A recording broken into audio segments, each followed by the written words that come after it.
So hi everybody, a very good evening. I'm Justine Kapani. A quick video on a Sunday night. I'm Justine. I'm the founder and CEO of I'm the Corn Design. We're in the business of designing and manufacturing home and office decor and interior solutions, and we do design work in terms of making furniture. We do sofas, mirrors, lamps.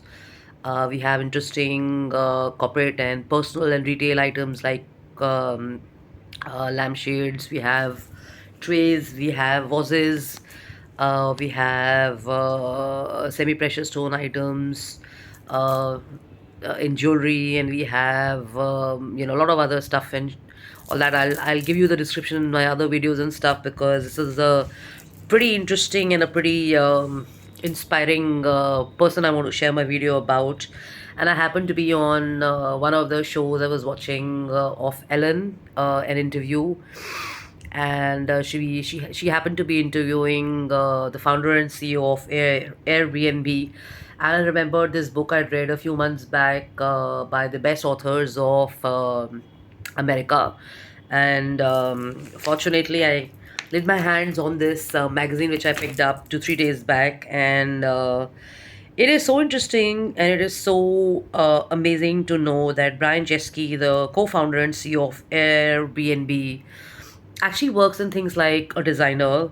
And he's what I realized from this read is that he basically pays a lot of attention in nurturing his curiosity and intelligence, and he's also into fitness, and he pumps the iron and hits the gym and stuff like that. And for many people like me, he also believes in making a difference and stuff, because when you see that interview of his, which I just happened to find on social media, you will get to know that for the refugees of Ukraine and the houses that were impacted in the war and stuff, Airbnb has actually donated and participated in making lives um, better for these people in Ukraine by funding houses and stuff like that.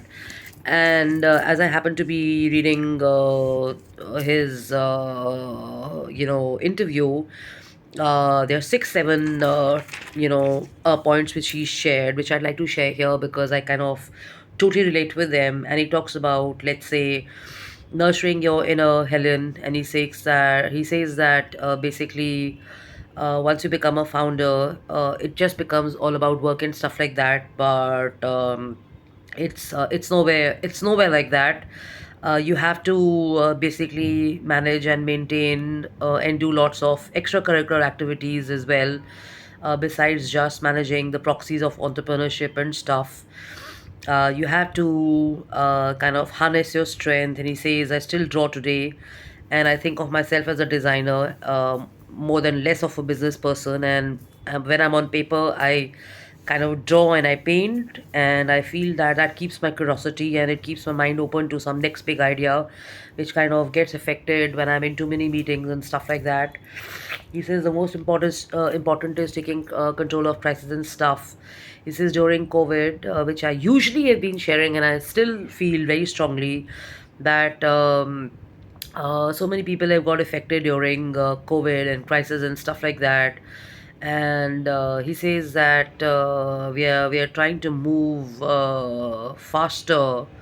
We're trying to communicate and build faster and stuff like that. And he also says that I feel that COVID also has also affected the psychology of a lot of minds and stuff. And I also feel the same way, that the psychology of people and psychology of your organization and the psychology of your workspaces is greatly affected by the psychology of the bosses and stuff. And people are not able to kind of understand that when we're talking about being in a culture, we also mean the psychology, or we're also meaning the ethics and the values of the people who are heading it and who are driving it for you. And he talks and shares exactly this. He says that you have to value your people over your data and your money.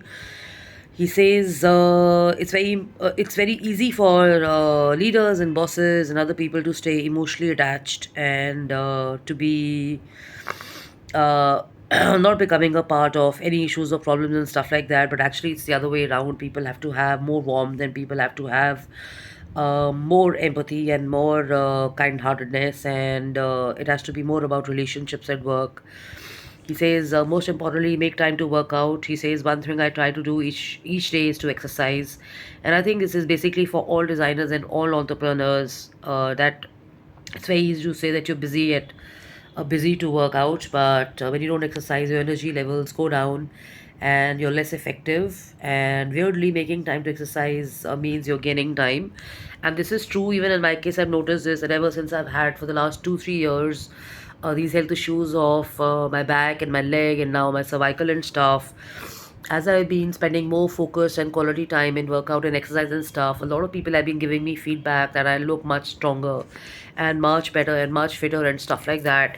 But it's not because I'm an entrepreneur, or it's not because I'm in the work business of design and stuff like that. It's also because I love fitness and I love exercising.